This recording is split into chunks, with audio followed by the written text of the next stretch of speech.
Good morning everyone. आज के lecture में हम क्या देखेंगे, मालवा। हमने लास्ट लेक्चर में क्या पढ़ा था? लास्ट लेक्चर में हमने गुजरात देख लिया था, गुजरात के बारे में पढ़ लिया था कि गुजरात में किस वंश का शासन था ना। और हमने मालवा का जो बेसिक इन्फॉर्मेशन देख ली थी, जैसे 1390 में क्या किया था, फिरोज शाह तुगलक के द्वारा मालवा पर अधिकार कर लिया था ना। तो हम देखेंगे कि मालवा में स्वतंत्र मालवा राज्य की स्थापना कब हुई थी और कौन शासक था, है ना। तो सबसे पहले कब हुई थी? तो 1401 ईस्वी में हुई थी। दिलावर खान ने स्वतंत्र राज्य की स्थापना की थी और इसने कब से कब तक शासन किया था? तो 1401 से लेकर 1405 तक, से 4 वर्षों तक इन्होंने क्या, मालवा पर शासन किया था। उसके बाद इनके जो पुत्र है हुसैन शाह, हमने इसको क्या, मालवा जो स्वतंत्र राज्य है, ये हमने एमपी की हिस्ट्री में अच्छे से पढ़ लिया है। तो इसमें से सिर्फ 2 मार्क्स के ही क्वेश्चन आपके बनेंगे। जैसे आपको या तो पूरा मालवा के बारे में पूछ सकते हो ओवरऑल कि, तो मालवा के बारे में कि कब से कब तक शासन था और स्वतंत्र राज्य की स्थापना किसके द्वारा की, बस यही लिखना है। और राजधानी क्या थी? तो राजधानी पहले क्या थी, धार थी। उसके बाद राजधानी हुसैन शाह के समय क्या हो गई थी, मांडू हो गई थी ना।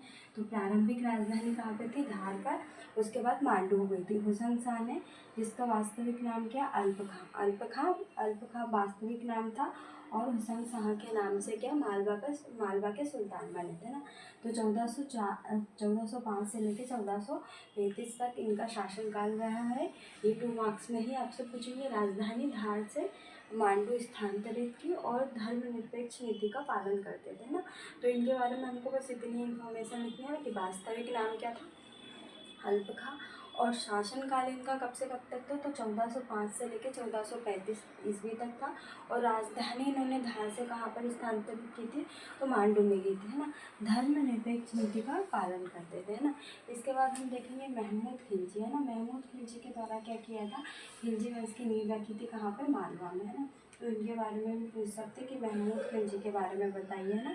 जिसमें क्या, जो मालवा में इनका शासनकाल में क्या योगदान था, है ना, ये भी पूछ सकते हैं।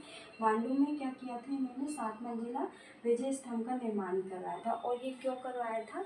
इन्होंने क्या किया था, राणा सांगा से अपने आप को विजय घोषित करने के पश्चात क्या किया था, मांडू में 7 मंजिला विजय स्तंभ का निर्माण। उसी प्रकार क्या किया था, राणा सांगा ने भी क्या किया था, चित्तौड़ में एक विजय स्तंभ का निर्माण किया था। मतलब दोनों ही मानते थे कि मेरी विजय हुई है, महमूद खिलजी मानते थे कि मेरी हुई है, और राणा सांगा इसलिए उन्होंने क्या, चित्तौड़ में विजय स्तंभ का निर्माण करवाया, और महमूद खिलजी ने कहाँ पे, मांडू में विजय स्तंभ का निर्माण करवाया। इसके बाद गयासुद्दीन आए थे, ये ज़्यादा इम्पोर्टेंट नहीं है ना। उसके बाद महमूद खिलजी, इनके बारे में तो वज़ीर कौन थे, तो मेदमिरा, है ना। हम ऐसा भी लिख सकते हैं अगर 2 मार्क्स में कि मालवा के अंतिम सुल्तान और वज़ीर कौन थे, मेदमिरा, है ना। और इन्हीं के समय गुजरात के जो बहादुर शाह ना, बहादुर द्वितीय का आगमन हुआ था।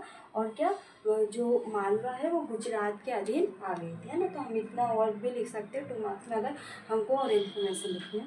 इसके बाद हम बंगाल के बारे में पढ़ेंगे, हमारा क्या क्या हो गया हम एक बार देख लेते हैं, उसके बाद हम बंगाल पढ़ते हैं ना।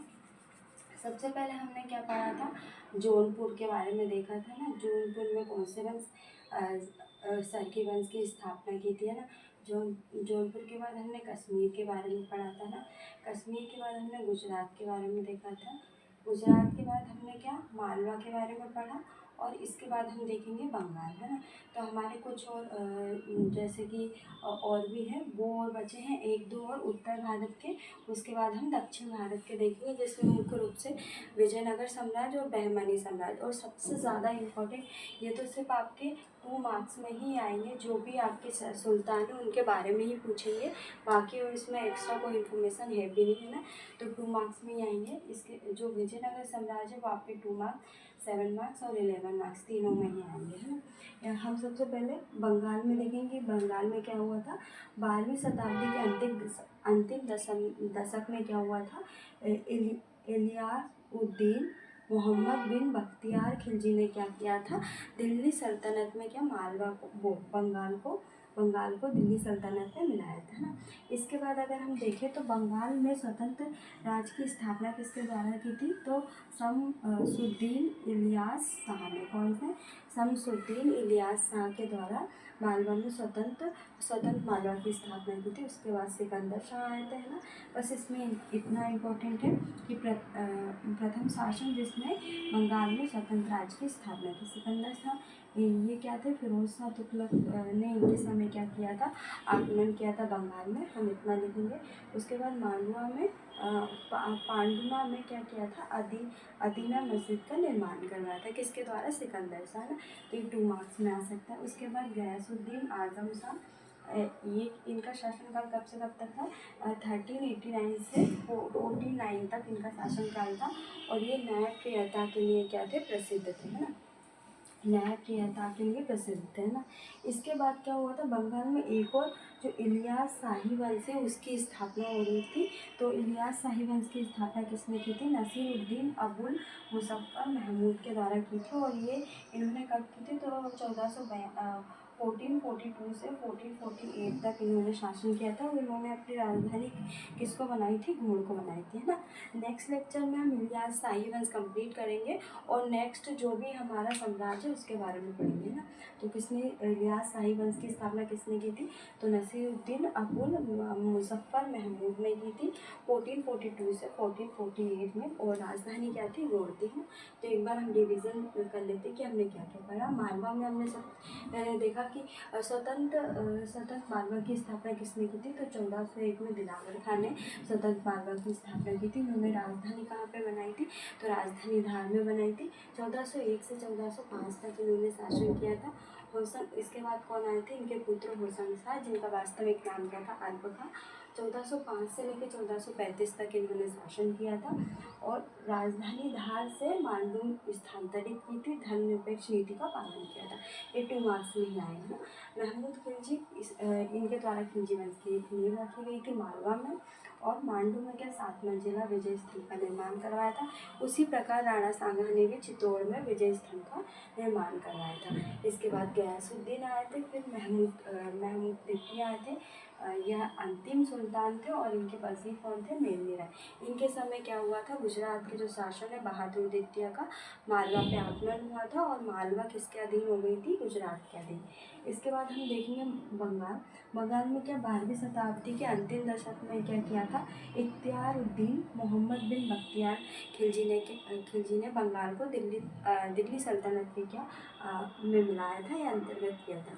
इसके बाद बंगाल में स्वतंत्र राज्य की स्थापना किसने की थी? तो शमसुद्दीन इलियास शाह के द्वारा की थी। इसके बाद कौन आए थे? सिकंदर शाह के समय क्या हुआ था? फिरोज शाह तुगलक का आक्रमण हुआ था बंगाल में। और पांडुआ में क्या अदीना मस्जिद का भी निर्माण किसने करवाया था? तो सिकंदर शाह ने करवाया था।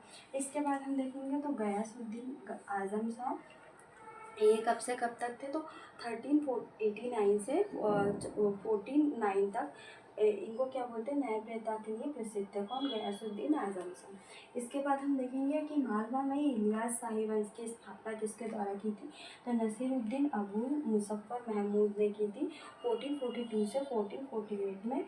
और इनकी राजधानी क्या थी? गोंड थी। क्या थी? गोंड थी, है ना। तो आज हमारा मालवा कंप्लीट हो गया और बंगाल आधा हो गया। नेक्स्ट लेक्चर में हम बंगाल कंप्लीट कर लेंगे।